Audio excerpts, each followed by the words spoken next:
po si Attorney Gil Valera, second nominee ng Pinoy Ako Party List, na bumabati sa inyo na Happy Labor Day.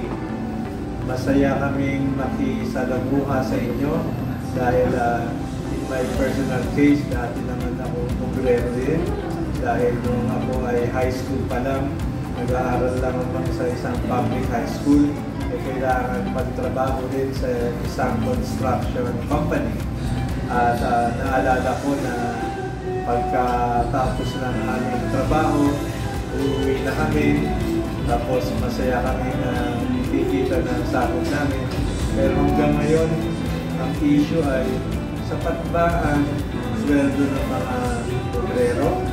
Sapat ba ang benepisyo ng mga obrero? Sapat ba ang pabahay para sa obrero? Sapat ba ang mga servisyo para sa kalusugan ng mga obrero? Yan po ay sasagutin namin lahat pagka may nailalok sa Kongreso. Mag-umpisa sa July 1, pumunta po kayo sa aming opisina. Welcome na welcome po kayo para maasikaso namin kayo. Again, Happy Labor Day!